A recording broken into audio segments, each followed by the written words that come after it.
Hello, everybody. Thank you for joining us. We got Zach Twardowski with us and Jake Wamba, two new dads. True. You guys are both, 28 years old? 27. I'm 28. 28? Yeah. And you have a 5-week-old? 5 weeks on Wednesday. Yep. Congrats. You getting any sleep? I am. I can't take credit for any of the night shift stuff, so I can't. I mean, I'm doing fine, but hopefully my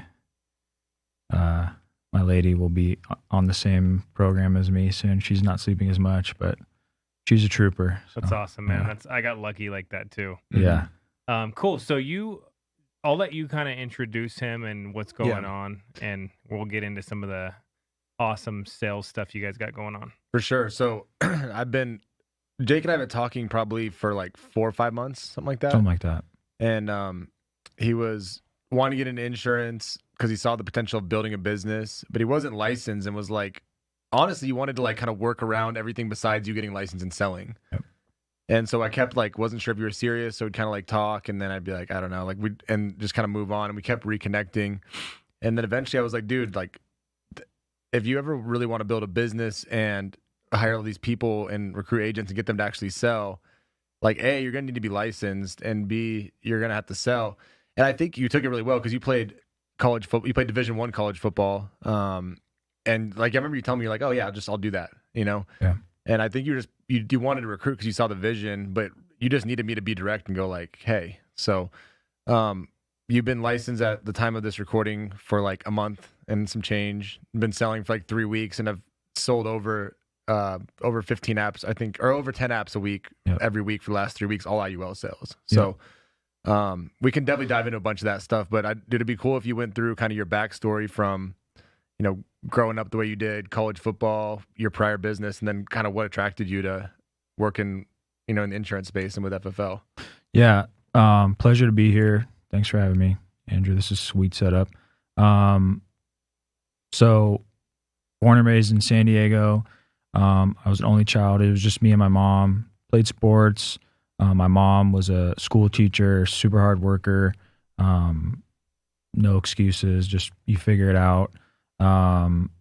Was fortunate enough to go and play football at the University of Washington. 2014 was my first year there. Was under a great coaching staff there, great teammates.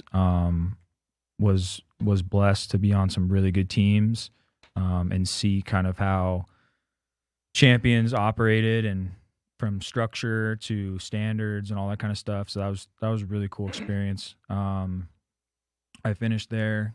I really wanted to go into strength and conditioning, so I went and got my master's and coached just down I-5 in Oregon.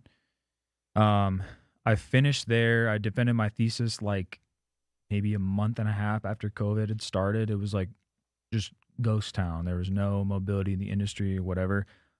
I didn't really know what I was going to do. All I knew is I just had gotten this degree. It was really hard to get. I never really had an issue with school. It was just always easy enough, but that was tough. So I had this degree. I was like, I got to use it. So I went back to Seattle. I started doing some like private training with successful like professionals. It was like a private gym. And this was during COVID and stuff. So everything was pretty much shut down. So it was just a lot of like one-on-one, really great people. All my clients, I learned like a ton from them. And so I was doing like this personal training stuff. I had a little business that I was doing on the side relative to like collegiate recruiting to like go from, you know, high school athlete to college athlete and stuff. Had a little bit of success there. You sold that business, right? Yes. Cool. Yep. Got out of that and continued kind of training. I didn't really have to do much. Like I was just kind of figuring out what I wanted to do next. I knew I couldn't be like a personal trainer forever. It's not really scalable. It's just like you could be the best trainer in the world, but you can only be in one spot at one time for 1 hour at a time with one person. Mm-hmm. Like there's not really like a way to really scale this. So I was just doing it. I enjoyed my clients, and they were successful in all different aspects. So it was valuable to me to hear different people's perspective and stuff on, you know, success and how they got to where they got. And so I kind of got to the point where I didn't have any family up in Seattle. I had a house up there. But you know, I was coming down to San Diego a lot to visit my mom and my family and stuff. And I was like, all right, I want to do something next for a long time, and I want to start a family. I don't think I'm going to do that up here. So I'm like, I think I just got to go back down there. I didn't really know what I was going to do. But I went back to San Diego, excuse me. And I found insurance a couple months after that. And as Zach kind of alluded to, well, at the beginning, I had just seen guys like Zach and Andrew, like with the integrity deals and all this stuff. And I'm like, that's cool. Like, that's what I want to do. I want to build something, and I want to, you know, do whatever I want to do with my time after that, whatever. And so I was trying to recruit. I didn't have my license, so I wasn't even bringing people in like under my license. I was partnered, you know, with a couple others, and it wasn't working out. Like, they weren't selling, and I didn't know why, because I wasn't selling. So I didn't know their struggles. I didn't know their pain points. I didn't know. It was hard for me to be like, guys, what the hell? Like, Yeah. Like, I hear like this guy really does like $60K a month or $40K a month or whatever. Go ahead. No, the other thing is, like, if they tell you something sucks or you can't do it, you have to believe them because you haven't done it. Yeah, exactly. So all I hear is like, whether it's on like one of these podcasts or like on a national call, like, or leaderboards, I'm like, what? Like, that lady or that guy, they did 30 grand this month, like, Yeah. 30 families, whatever. I'm like, what the hell? Like, why are guys not doing that? But I couldn't really demand much because I didn't know like what the standard was. Like, I didn't really set it for myself or for them. When you said once you started selling, you were like, oh, all these excuses like went away for you. You're like, no, these are all not true. I remember out the window. Dude, that happens to me when I don't sell for a long time. I think we were talking about this. If I don't sell for a couple years and then I start to believe everyone, like if Andrew's like, these leads are no good, leads suck, I'm like, maybe they do suck. And then like this last year I sold a little bit again. I'm like, no. Dude, right now with being able to do sales virtually over Zoom or over the phone, anywhere in the country, buy a license anywhere you want and have like literally unlimited clients. I mean, it's like there couldn't be a better time in my mind to sell insurance. When I was new, and then before, like you were doing all paper apps. When I was new, I was flying everywhere to go sell insurance. No, yeah, me too. And you were too, yeah. And I was telling Jake about that. He's like, I don't know if I would want to do that. I couldn't imagine. I probably wouldn't have done that's that. called having a burning desire to win. 100%.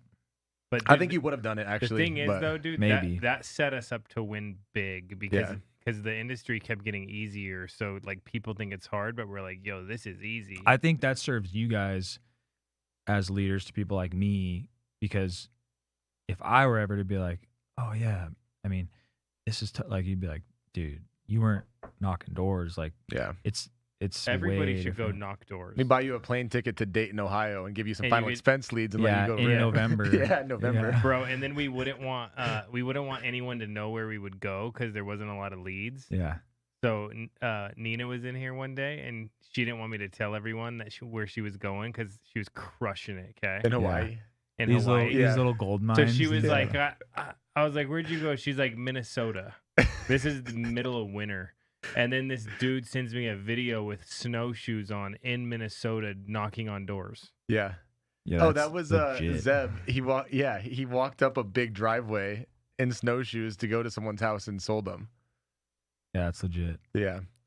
So the other thing I wanted to ask you was, we talked about this a bit when we did another call, but I think because I have some friends who are athletes and you have a lot more that play at a lot higher level, but like a lot of athletes have so much potential and they're really disciplined and really smart usually if they played at like the Division I level. And they get stuck like with these, you know, kind of like the training job, or they want to coach forever and they don't make very good money, but they're so talented, but they like get in their head like they have to force it through to make it work in that industry. Yeah. And that didn't like you got out of that. Like, why do you think? I guess A, why do you think that happens? And B, how did you go like, dude, I don't want this to be because you were headed that way for a second where it was going to be all around football forever, right? Yeah, I think part of it is ego. Like, I think, most people just have a really hard time. Like, if they did something for so long, like you played sport, like I started playing football when I was in second grade. Mm-hmm. You played until I think I was like, it was a month before my 23rd birthday was like my last game. And especially if you play like at the next level or you're practice squad and you're trying to hang around, and then all of a sudden you're like 28. And from 22 to 28, maybe you made like, I don't know, like $1 million, 1.5 mil, like over 6 years. Like it's not that crazy. Mm-hmm. And so, but I think that they get to that point and they're like, man, that's 28 years of like an identity. Like I probably have to just go coach or like go to, play in the XFL or whatever. Like that's probably all I can do, or that's like who I am, and that's who people know me to be. Not really like thinking about the fact that they could reinvent themselves or just shift that competitive nature and just put it into something else. But I think part of it is like an identity crisis thing. Did that make you like, were you like depressed or were you confused or not really? Did you go through that or you just pivoted? It was interesting for me because so the head coach of where I went to go to grad school and I coached, the head strength coach and the head coach came from, they were my coaches in college as a player. And so I basically like New Year's Day 2019 was my last game, the Rose Bowl. And then 6 days later I was coaching and it was like the same schedule, like the same practice times, the same eating, the same meetings, the same everything. It's just I was now a strength coach and not an athlete. Got it. And so it was like an extension of another like year and a half of me kind of in the same day to day, just in a different role. So it kind of was like a taper off period, I guess. But I just always loved your teammates, and I liked working out and I liked conditioning and I liked doing all that kind of stuff because it was just cut the camaraderie of it. I was an only child, so you have like 110 like brothers on the team, and you just all are kind of in the shit together, and kind of going through tough stuff. And so I enjoyed that, but I never really I don't think had like an identity crisis or anything like that. The reason I'm asking our friend Brent Abernathy, he has a Olympic gold medal. He played Major League Baseball He played for Tampa Bay. For the Rays, yeah. And I was talking to him, and he got hurt, and then he stopped playing, and he said it was like 2 years of like depression and confusion of what he's going to do with his life. And then he found insurance, and he found that like team building and built a big agency and is killing it. Yeah, integrity partner. Mm-hmm. And he's able to, and that's what I was wondering, because I know a lot of people who have athletic backgrounds are so talented at so many things, but they get laser focused. It's like, I wish I could just be like, dude, you could apply these talents and the amount of leverage that you have from the things you've learned to be really good at this one thing, apply in so many ways. Yeah. You don't have to get stuck in this one thing, though. I think that I can't speak to the professional level. I didn't play at that level. But at the top of the collegiate level, I think, honestly, their systems are so elite that it's like plug and play. Like, as an athlete, you really don't have much to worry about. It's all set up for It's like, you. hey, this is when you need to be here to eat. You need to be here at this time for this meeting. Make sure you're here for practice. This is what you're wearing. Hey, your outfit's going to be picked out for you and put in your cubby. Go grab it out of your cubby so you know what to wear on the plane to, LA and then when we land, we're going to go look at the stadium, and then you go home, and then you do this meeting, and then you have your little bedtime snack, and then you go like, you're just a robot. Sounds amazing. Well, yeah, dude, you were asking me yesterday about like, because so my wife, so Deborah's doing residency now, working like 70 hours a week, and then I work a lot with this and travel and stuff. And you're like, how do you manage your schedule? And I think like when I stopped playing sports, and then I had a hard major too. Like it was biochemistry was my major in college, and I was going to go to medical school. And so I had to be really good at managing all those things on the athletic side, and then school. Like your major was hard too. So when I started doing insurance, I was so used to having a set schedule. Like I made one for myself. Yeah. Or the first 3 months I didn't, but I felt lost. And then once I made myself a schedule, like, and was super organized, I think I took that time management from doing both things in college and then applied it here, which helped me a ton. I think But I think it could be a crutch the other way too, where you're like, no one's planning it for me. So, that's the thing. Yeah. I think that's what I really think there's no battleground. Like, obviously, war is war. Like, sports are sports. Capitalism and business is like, it's a for sure, like, in terms of going from being a collegiate athlete to like running your own business, dude, at least the athletes in today's day and age, the way we were so coddled and catered to, like, oh dude, it's an awakening, because it's not like people are like, yeah, they have to balance school and sports. It's like, no, dude, a lot of that is laid out. Like, you just have to show up and people will tell you where to go, you know, where to be, what to do, all that. This is like, all right, you got the same 24 hours as him and me, and it's like, structure your day, be efficient, good luck. Like, no one's going to come save you or come help you set your day up or whatever. Yeah, imagine if this was structured like that. Oh my God, it would be so. I mean, if everyone took the time to structure it like that, they would be like, it'd be really hard to fail. If you had 110 people that were living in a 3-mile radius of this office and they were here from bell to bell every day, like, everyone would sell 30K a month. Yeah, like you'd have. It would be so structured. You can't say everyone would, but it sounds like everybody would do well. Everyone would I think, see their full potential if they had a proper structure. Yeah, because it's so easy to waste time. Yeah. And get distracted. And someone was telling me that. It's funny that you say that. So someone was like, okay, when I went to my job, they told me exactly what to do. Watch this training, do this, go home. Okay. And he's like, and I come here and it's like, I get to decide what I do. And it just gets confusing and I don't stick to any like regimen. And then I'm not very efficient with my time. Yeah. Dude, when I started, and it's evolved over time, but I still every Sunday, like, plan out the entire week. And then Deb and I sit down and plan out like 2 months in advance all the time. So I have her schedule and all the things all my travel. But then every Sunday before the week starts, I like sit down and go through everything. Because if I don't have a schedule, dude, I will do nothing. Like, I'll go work out for like 5 hours and go mess around. Like, but if I have it, I don't know why, but if I have it written into my schedule, I'll do whatever's written in there. Me too. But if it's blank, I'm like, sweet, I'm gonna hang out today. But if I'm like, I have meetings all day and we did a lock-in and this and that, and then, you know, tomorrow I have like meetings planned before my flight and after, and like, I'll do all that stuff. But if I didn't, I would just kind of ride by the seat of my pants and get nothing done. So the interesting thing though, in college, if you don't follow that regimen, what happens?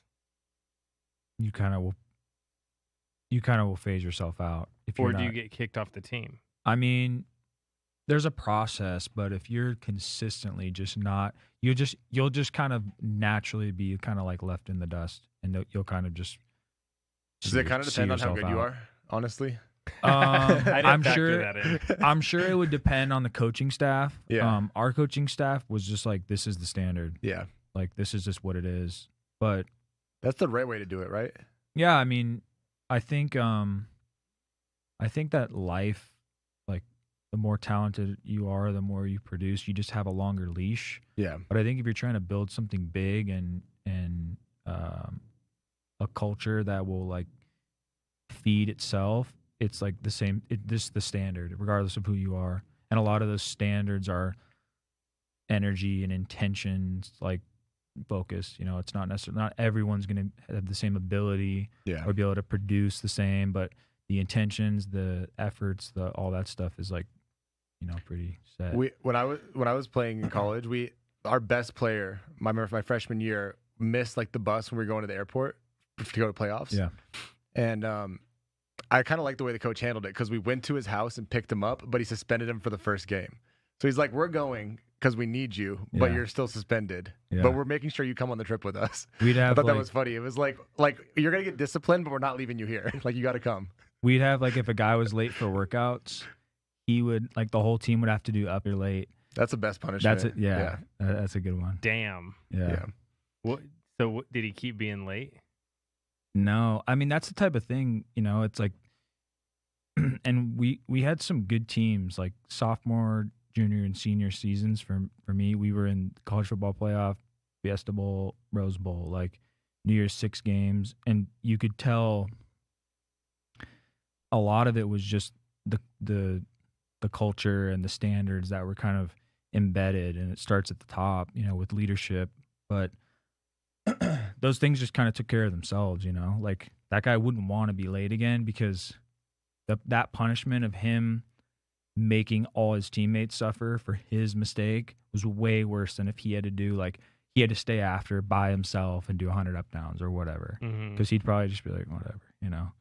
Yeah, I think that's the right way to do it. Is the standard no matter who, right? Like we were talking about with Deion Sanders, and I don't remember the guy's name still, but they had like a really, really high recruit from high school, and they weren't very good this year. Like they won 4 games, but they didn't play this dude because he was always missing class and showing up late to stuff, but he was like the number 1 cornerback in the recruiting class. Yeah. And you said that I didn't watch the interviews, but they kept asking him about him, right? Yeah, he would just be like, ask him why he's late to class or whatever it is. So and I they should have played that. him talent-wise, but like he was like, I'm not compromising the standard we're setting here. Yeah, you just send the message to everyone else on the team that like, hey man, if you're a talented dude or whatever, you can kind of get away with more, but I don't think that's how you build that type of culture that you'd want.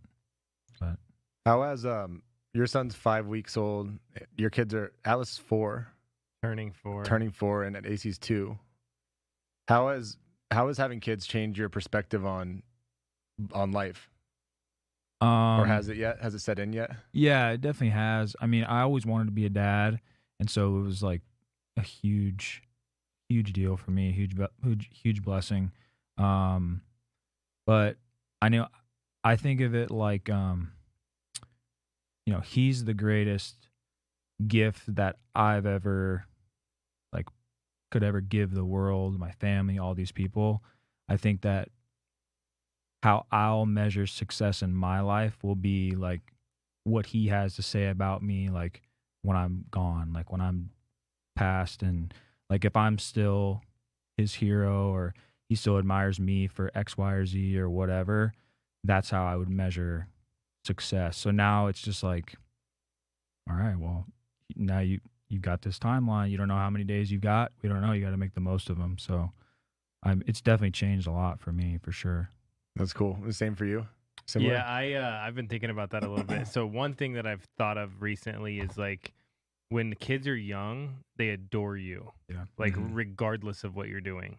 Mm-hmm. Like you come home and you're everything to them, right? Yep. But then as they get older, you got to earn it. Yeah. Yeah. So big like time. my kids are getting older, so they're starting to copy me. Like Zach came over last night, said the F word, and my kid just started going, dude, maybe like 25 times in a row. I'm like, oh my, don't say that. Yeah. So I'm like, yo, this kid's gonna copy everything I do. Are you sure it was? I think it was you that said that. It was one of us, but I think it was me because we were playing Madden. Yeah. And I scored, and I haven't beat him in like 30 games. So I think you said it because I scored. That could be fair. I'll take the blame so that Nicole's not mad at you. That's true, though. It's almost like kind of scary. You're like, damn, bro, like, it's time. It's time to perform, bro. Yeah. You got to keep it together. You have to. And the thing is, like, when things aren't going good, how do you respond? They're going to be watching you then. And so I've thought a lot about that. But I've loved it. I've also thought about this. So, like, when I was 18, I recruited all my friends to sell insurance because I started selling insurance. And, like, none of them made it.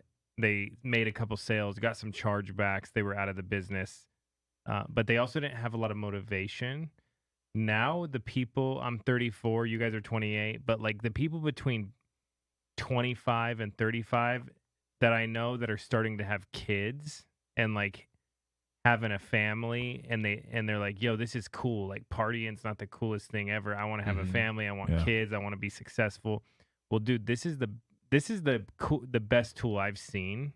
And I've been talking to people that are doing loans and real estate. And I'm like, yo, I actually looked up in Las Vegas how many real estate agents there were compared to how many houses for sale there were.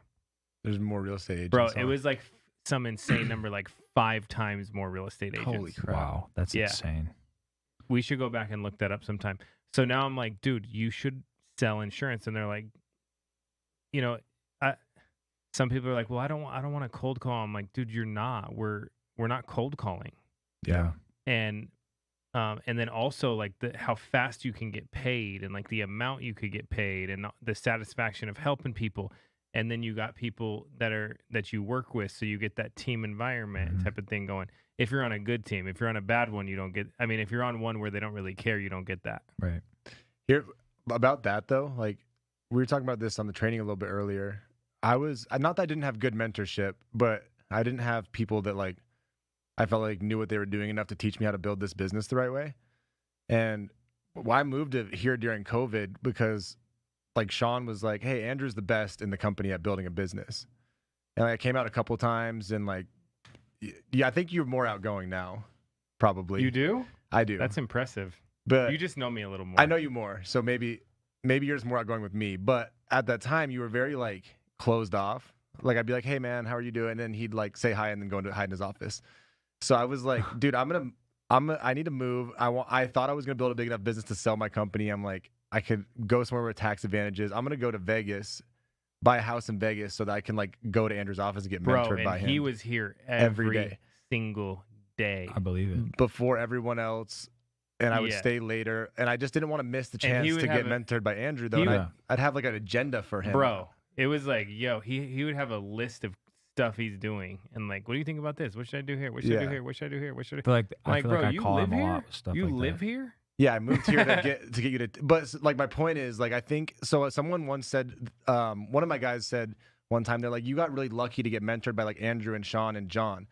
I'm like, dude, those guys didn't want anything to do with me initially, but I was just always there and always like if I can help out. And the way I looked at it was like, well, Andrew has these guys. I'm good at selling. If I can teach him how to sell, and then maybe he'll teach me how to build. Oh yeah, you know, or if I can provide value over here. So for people out there, they're like, I don't have good mentors. It's like, dude, you're probably not being a good mentee or not do it. Or like, you don't make excuses. Go find them. Yeah, because I didn't like my upline. Great person, but I sold more my first month than she sold her entire career.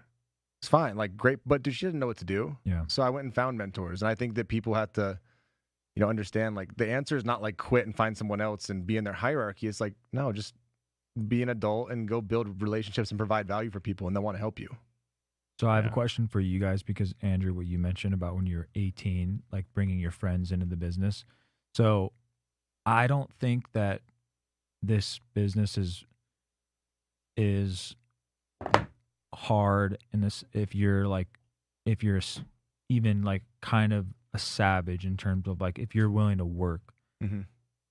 But I see like a lot of like I'll have buddies who I may think like yeah, like they could definitely do this, but then I think about like some of the days where like you get no-showed, just like bro, it's like injury. Across the board. I would like compare it to injuries in sports. So like you're gonna have injuries. What do you do in sports?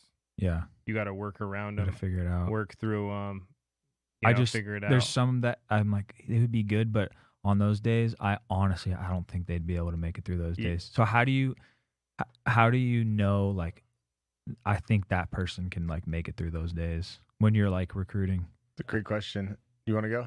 Yeah. So Nina, the other day when I was talking to her, Nina and Hayden, the first time I talked to them, she was like, "Bro, you almost talked us out of working here." Yeah. Mm-hmm. And I was like, "Why?" And she's like, "You were telling us about chargebacks. Like we were just trying to figure out if we could make money. You were telling us how hard it is." So I tell people how hard it is because like if you're gonna play football at a high level and they said it was easy to you, come here because it's easier here. You don't have to do nothing, whatever. Does that sound right to you? No. And would you? Doesn't sound like something worth doing. Yeah. So to me, I'm like, dude, this is hard, but if you figure it out, and it doesn't sound real if it's not hard. And it is hard. Yeah. It is and hard. The other thing, dude, is like it's simple. People use like they say easy because it's a simple business, but requires hard work. I think that's what I mean. It's like some blue collar shit some days. Yeah. Oh yeah. It's simple. It's very straightforward. I think the blueprint to finding relative success to your ceiling is very clear. Yeah. But it's just, are you able to like really go through it some days? The other, to your point too, I I like to tell people how bad it can be, and then try to get to know them. And I don't try to disqualify people. I let them disqualify themselves. Yeah. Because there's some people that I would have never guessed. Would So kill like it, Wiley, every person. So Wiley, right? He's our biggest leg now. He's doing probably. I mean, there's team helps probably 1,500 families a month. He's great. When I recruited him, remember when we were supposed to do that meeting in Phoenix? And he didn't show up. Dude, everyone hated him. But he was partying all night. He didn't show up to the meeting. Yeah, I convinced Andrew and Grady to let him train because he was doing really good selling. And I was like, I believe in you. Like, and he's starting to recruit people. And he missed the flight, didn't show up. I got back to Colorado and had to go find him because he was like, went on a bender, like basically face down in a ditch. For he was at someone's house, like passed out still. So. But like I believed in him because he just kept going and didn't quit. Yeah. And I was like, dude, you made me look bad, but I don't care. But like these guys don't respect you anymore. And he was like, I'll make it right. Like I just don't. So, but a lot of people, I remember some people were like, why are you helping him? Like, why do you believe in this guy? I'm like, I don't know. He just won't quit. Like he's got something where and I think a lot of people would have kind of given up on him. Yeah. And I was like, he'll figure it out eventually, because he's got a good heart and he's really resilient. And so I think, you just give people something to do, see if they do it. Give some people something to do, see if they do it. And then if they're not responding, just back off for a while, and then they'll come to you. Don't give up on them, though. Don't give up on them. Yeah. And I don't like to like judge anyone based on their past. Like you get to know people and figure out about their past. And like, I don't want to overshare with his, but like he's been through a lot of stuff, you know? And so I was like, okay, like, dude, he just needs some positive role models in his life, and he's going to figure it out. Mm-hmm. And I can be a positive influence on him, and I can check in on him and make sure he's doing okay. And so I think like sometimes the guys you look at and you're like, oh, maybe that guy would quit on a bad day. Maybe he would, but maybe he's been through some shit in life that you don't even know about that makes him like a savage, but it's just deep down, you know? Like a lot of people. Yeah. Yeah. You want to hear something hilarious? Yeah. Okay. So when FFL opened up, I was like Wiley, and you were face down in a ditch somewhere. Basically. All right, so we do a meeting, and that's like a prereq to be an insurance agent. We just be an idiot for a while. We all have so we do a meeting. We're just starting. Okay, it's Sean and like a few of us, and we're in Vegas doing a meeting. What year was this? This was I think the year the company opened up, so 2014. Okay. Mm-hmm. And some of us that were staying in Vegas, we had a flight. All of us had a flight the next day at like 6 a.m. to go to Utah to do a training. Some of us went out and we never went to bed. Okay. And Sean's hotel was right next to ours. So we're coming back to the room as they're all getting their luggage out of the room. They're like, dude, you never went to bed? Like, no. So we fly to Utah to do a training. And I said something crazy in Utah that offended a bunch of people. I'm not going to say during the training. Like it was meant to be funny, but I guess it didn't come off that way for some people. It was funny to like a drunk 24-year-old. Yeah. And that's it. And then Sean was about to kill me, dude. But I'm thinking about what you're saying though. He didn't like give up on me. Mm-mm. Yeah. Well, everyone's messed up a little bit, right? And that's what he's so good at is dealing with I remember with me, like, okay, like you have these weird like things, and like I remember the first time that you told me he talked about me. He was like, "Oh, I like Zach. He's always drunk though, right?" And then I met you and you were drunk. And I was drunk, but I haven't drank in like 3 years now, 2.5 years. It's been 3 years, almost. Yeah, it was when I moved here. Damn. Talk about that. That's some discipline. Moving to Vegas and quit drinking. Vegas. Yeah. But like he was so good about like not beating me up about that and like building me up in other areas and like making. And then I always liked that he shared stuff like that. So I was like, oh, okay, like it's okay to be messed up and. It's okay to not drink, and if you can't handle it, like you shouldn't feel bad about that. Yeah. What I started to say is like, if someone's not crushing it right now, I'm not giving up on them because it might not be their time to crush it. Mm-hmm. But something could happen, like they could have a baby, they could have something happen that triggers them to be like, yo, enough's enough. Yeah. It's like Wetmore got licensed in like 2008 and then never did anything with it. Made one dial, quit, and then got licensed again, and then was part-time for like 3 years. And then when FFL started, he finally started working and he built a huge agency. So you never know, right? Or it's like Easton. The first time I talked to Easton to when he actually started working was like 12 months. He filled out a ZipRecruiter ad. We talked a few times. He kept like putting it off. He was working at a car rental place, kept getting like fake promotions, and then eventually just snapped one day and called me.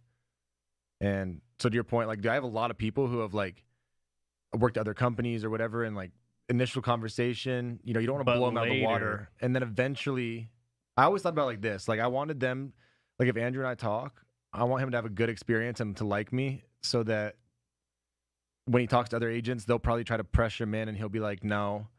And so when he finally gets mad at wherever he's at, he's going to go, who's that dude that was pretty cool to me? Yeah. Yeah.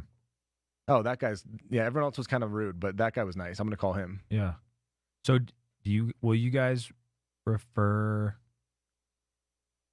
agents to somebody who who may like fit more of their like voice or sales style, or how do you, if someone needs help, but you sell your way, your voice, your style, but maybe it doesn't match theirs, do you guys steer them to someone else, or how do you guys kind of get them going in that respect?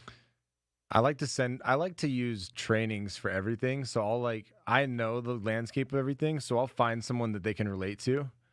So like if you were getting started and I was having a hard time relating to you, like there's another guy named Jake on my team who played like Division II football and was a linebacker, and like you guys look pretty similar. He's a big dude.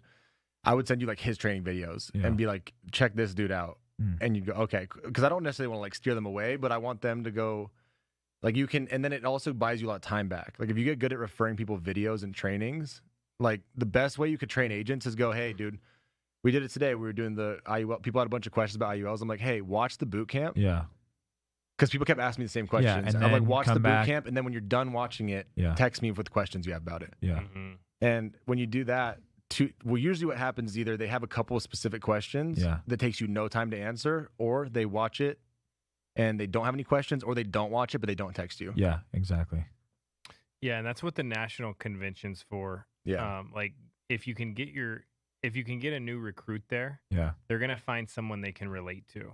Okay. And then they can meet them. But I don't move people around on teams and stuff and go, oh, because I couldn't relate with this person. Yeah. It's just like, yo, we all help each other. Yeah, I'm just saying maybe lend an ear or Yeah. Yeah. For sure. But like they should be like Zach and go find who they relate. Agreed. Yeah. So how long did it take you guys when you were selling? Like, did you guys just kind of know your style like out of the gate, or were you guys kind of like searching for it, or how long did it take you guys to like? Bro, I mean, I was terrible at first. So my first month, I think I sold 5 or 6 policies, and none of them really stayed on the books. But I remember my 6th month, I wrote 17 apps, 15 canceled because someone called it a puppy dog close. I don't know why. I think it was like, take the puppy dog home, and if you don't want it, you could bring it back type of sale. Yeah. And then the puppy like ruins their house and they bring it back to the pet store. Because I would be like, you could cancel this. Like, let's sign up and you can cancel it whenever you want. Yeah. And free then look period. Yeah, you got the free look period. And then I like would slowly, this was over 10 years of in the field every single week, like 35 appointments plus. And I would just like get better, and I would ask people what they were doing. And one like simple thing was I would never use the word cancel. Yeah. I would always use the word, we can adjust this if we ever have to fit your needs and budget. And Betty, you don't want to cancel this because insurance gets more expensive as you get older. It'd be insane to cancel it once you get it. But I'm here to help you if we have to adjust things around or move things around. And that replaced the free look period. Yeah. What happened with me was I started the end of 2017. My first 3 months were all like, I think I had like 15 families, like 10, like 15. Not great. And then at that time, you had to lock out leads and put your card on for leads. We should talk about that other story. We've talked about it before probably, but we could share it if we have time. Let's do it, yeah. But so I didn't have any money. I maybe had like $5,000, and my credit was really bad because when I first got to college, I took out one of those credit cards that they like hand out. Yeah. And I bought something on it and didn't use it for like 5 years. And then I went to get a credit card when I needed one, and they were like, your credit's terrible. I'm like, oh shoot. So they gave me like a $500 limit credit card. So I had no money. And I locked out leads on my debit card in January of 2018 because John Wetmore called me and was like, hey, they got rid of their leads in Cincinnati, Ohio. They don't want them anymore. Do you want them? And I was like, yeah, why not? I don't have anything in South Carolina. And so I committed to those, and then I didn't know how fast they were going to come in, but like that whole week, I think I paid like $1,500 in leads, which was like a pretty big chunk of my net worth at that time. Yeah. It was like 30% of my net worth. I'm like, oh crap, that's not good. So I booked a flight to Ohio, and then I started just like rapidly studying everything about mortgage protection, like how to close different scenarios. I started calling everyone, and I just was like, literally like writing out scripts because I was like, if I take this flight, go here, don't sell anything, I'm gonna be out of business. Yeah. And like I'm gonna have no money. I won't be able to pay rent. Like Deborah and I moved to Charleston, South Carolina. I wasn't gonna go to medical school. Like my parents would not have bailed me out. Yeah. Like they weren't a fan of that at that point. So I was like, dude, this is back against the wall time. And then I went out there and I wrote like 10 policies over 3 days. And I was calling. I remember after every appointment, I called like 3 or 4 different people and was like, hey, I messed up. Like, what'd I do wrong? And I was like so attentive because the stakes were so high that I figured it out on that trip. And I never really looked back again. Urgency. Yeah, I was like, this is do or die. And so I'm not saying that like putting your back against the wall always works, but it's worked for me a lot of times in this business where I'm like, if like I needed to add a staff person that I maybe couldn't pay for, I'm like, I'll figure it out. I'll sell more, or I needed to add this, or I need to get an office that's in those $8,000 a month. Like I'm going to figure it out, In those exchanges with the customer, the client, when you were in a home, how did you like temper that energy? Because you probably were really stressed and like the stakes were really high. I'm sure you didn't come off that way. He just told him the truth. yeah, I did. Did you? I was like, look, they flew me, they flew me up here from Charleston, South Carolina. I have to help you with this. I can't come back. You can't think about it. Yeah. So which one of these do you want to do? And I remember just being like, I literally cannot come back. Yeah.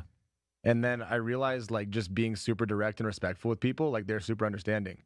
Like I remember one time Easton was like, what do you say when people ask if they can think about it? I'm like, I tell them no, they can't think about it. Yeah. He's like, for real? Like, what do you say? I'm like, hey, can I think about it? No, you can't. We need to do something today while I'm here. Yeah. And if you're just direct with people, they're like, oh, okay. But I learned that on that trip because I was like, I can't mess this up. So I'm going to take all these things that I've heard that sound stupid and just try them because I have no other choice. Yeah. What if you were like, if you don't get this, I can't even afford to get fly back home. home. If you don't get this, my girlfriend is way too good for me and she's definitely going to leave me. So you have to get it and you have to keep it forever. That would probably work. Probably would. I would No, buy. you got to add, but I'm going to shop all these rates. They're going to be competitive and you need it anyway. Yeah. But I think, dude, the other thing is like you're gonna go through adversity in business, which is good. Like I know Andrew's been through a ton of it. You've started a different company. You came here and built a huge business. And like I heard something a while ago. It was like if you wanted to like take someone and make them really good at business, like how much hard crap would you put them through? Like if you're making someone in a lab from scratch, like you'd put them through all kinds of hard crap, right? And it's easy if you're thinking about it like from not a human. You're like, I created this person that's pretty smart. Like, what do you put them through to make them a badass, right? Like everything you can think of. Bullshit. Yeah, all the bullshit. But we attach emotion to it when stuff doesn't go well. And that's what drowns us instead of looking at it like, oh, this is like a good learning experience. So to be a top producer, you got to go through a bunch of crap. Yeah. That was like when when we didn't have any sort of caps on mailers or anything. I locked out leads in Indianapolis, Indiana for final expense leads. An agent of mine did. And they just said, give me as many as possible, which you can, and Marion County has like millions of people in it.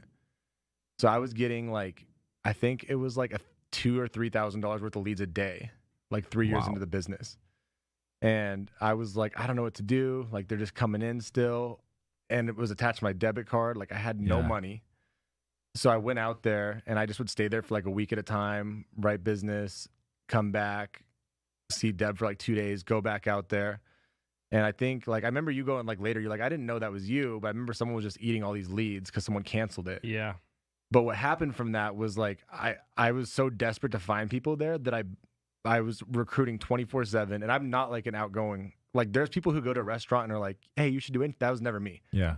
But when I was there, I was like, hey, do you like doing, do you like working at a restaurant? Take some of these. Like, I'm like, hey, are you sure you want to work in a restaurant forever? You'd be really good at what I do. Like I was recruiting everybody. Yeah. And then I ended up hiring this person that led to another person that led to an agency that does like 1,000 families a month now. And so like I could look at that like, oh, this is the worst thing ever. But long term, it worked out so much in my favor. Yeah. And like I learned that like when that was happening, I'm like, oh, like stuff might seem bad right now, but if you zoom out, it's not gonna be a big deal long term. Right. Yeah, it's huge. Can you guys talk about the IUL leads and what you guys are doing with that? Yeah, dude. I'll let Jake talk about most of it because he's going through it. But a lot of people. So we've really started selling IULs a lot, which has been really cool because it's a different market. And for me, looking at it from like a builder perspective, we built FFL and all of our agencies to a really big level, like on mortgage protection and final expense. And if you think about the market for mortgage protection, it's highly dependent on loans and real estate. But even like on the peak real estate market, it's you're getting 1% of the people that actually get a loan or refinance a house, right? So it's like a tiny, tiny little demographic of the country of people. Whereas like IULs, like anyone who's 20 years old to like 70 years old that has some disposable income can get one if they're healthy. Yep. There's a massive market. It's like an unlimited market, right? And especially tie into that anyone who doesn't have enough set up for retirement or wants to add more to what they're doing for retirement, which is everybody. So like from a building perspective, I'm like, oh, that takes us from this tiny little, kind of antiquated market, which is mortgage protection. I think I could be wrong, but I think it's kind of a old school market to a huge market where like really it's not really limited because you can get leads for it, but also like that's the one kind of insurance you could sell to your friends or your family or to people you run across. Yeah.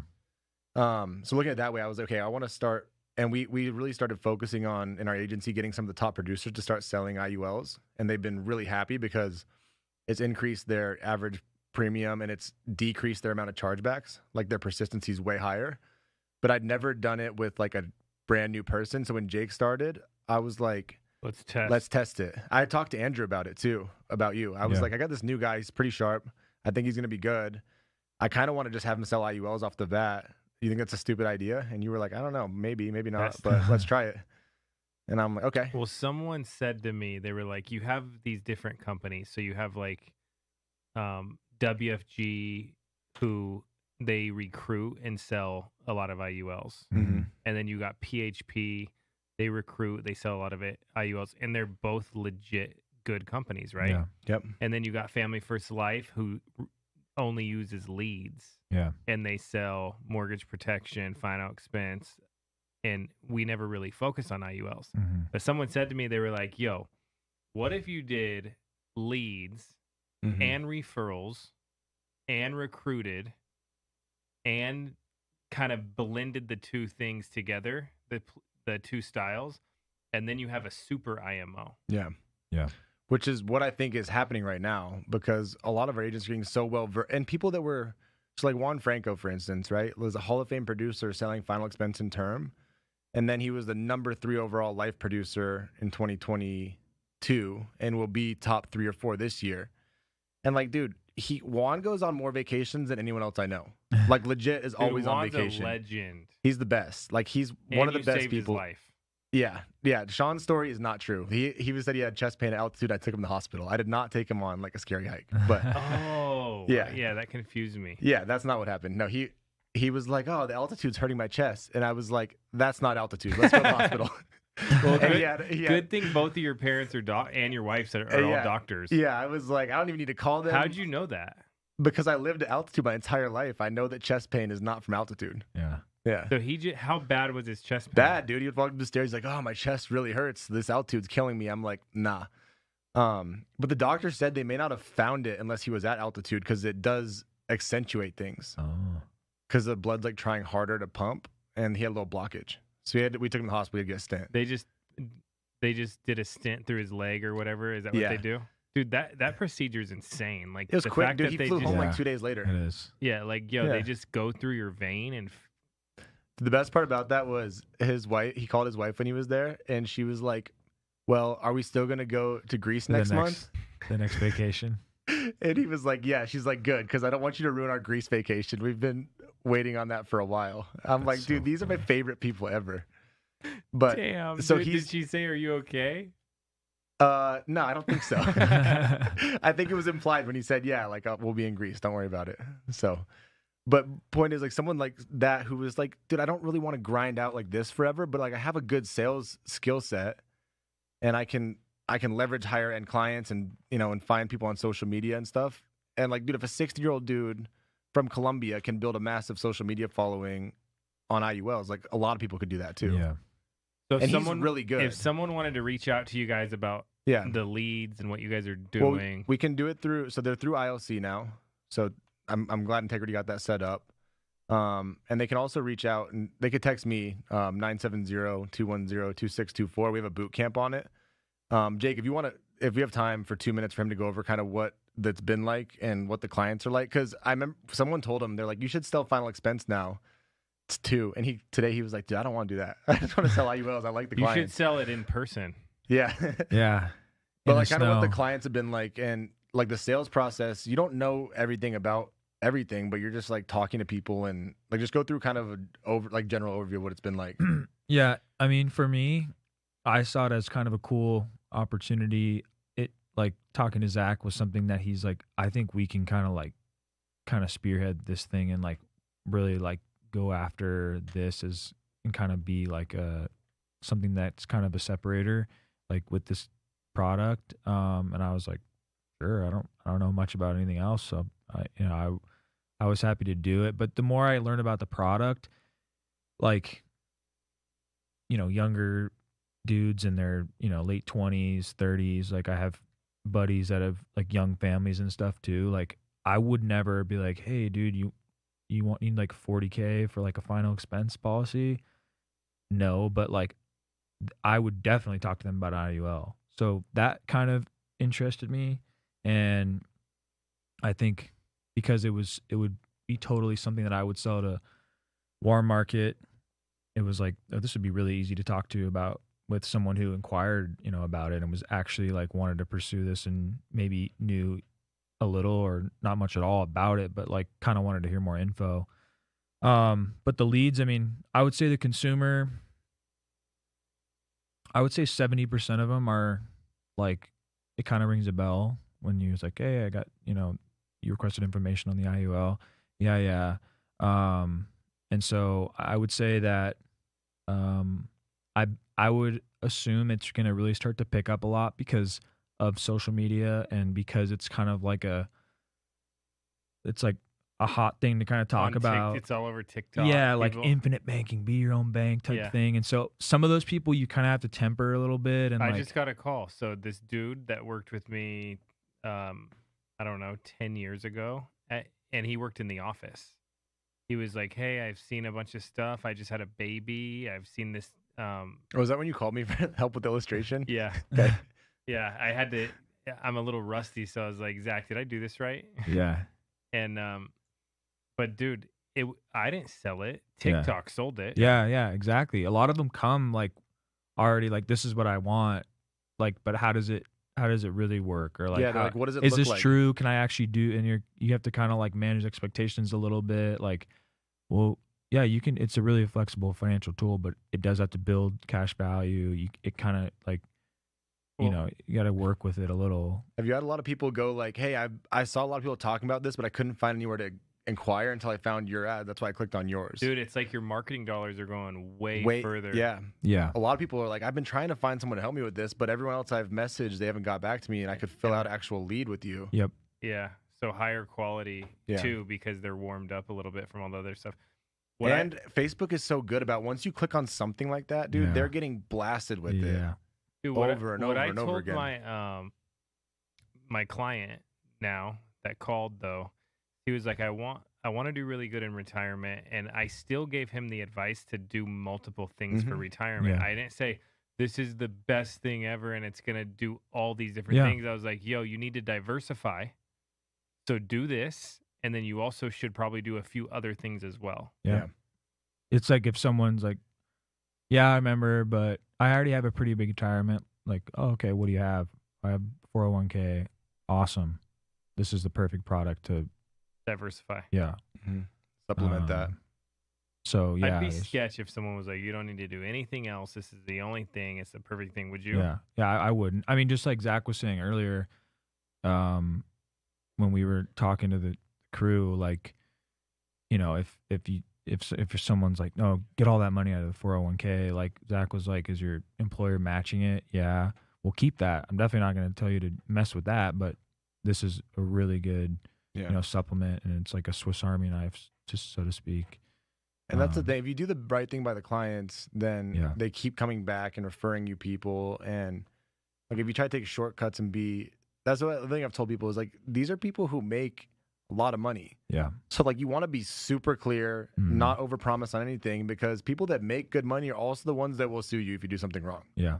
So you don't want to mess around with that. And those are the people that are going to expect you to call after a year and do an annual review and go over the statements with them and update everything and change this and change. So like, it's great to have people that are like that and that work and, have good money, but you have to be super, like if you mess that up, you're going to pay for it because those are the people that will take you to task for it too. Yeah. I think it's a really good tool for like, for tax purposes and stuff. It's a really good tool. So like business owners, I've had a few. Yeah, but the death benefit too, like when I look at the worst case scenario and I'm like, okay, you're going to put in, these are just fake numbers, but I go, if you live to 100, you're going to put in 200 grand and your death benefit's going to be 3 million like or 3, whatever it is. It's like, dude, even just that. Yeah. Just that alone would be worth it. So let's add in the potential growth, the cash value, all these other things. Yeah. Cool. Yeah. Yeah. What could you get on the market that has a like 2.5 million whole life for whatever you're paying? I see some people that try to knock it. Like, this is so not a good idea. You can do all this trading and you can get better returns. And I'm like, bro, people aren't going to go do all that trading. And no one's saying not to have money in other stocks things. and real estate. Like, do all that stuff. This is an additional tool. And I have a real story that's true that I will mention to people all the time is like my mom was a school teacher. She worked for 3 decades. She was a single mom, like worked really hard for the nest egg that she had at the end of her career, just to see her 401k drop like 30% the last 18 months right before she retired.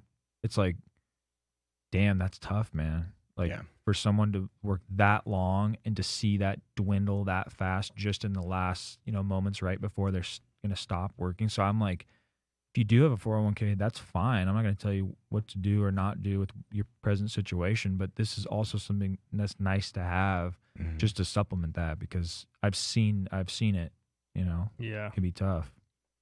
Crazy, man. Well, hey, Drew, thanks for having us in, man. Appreciate it.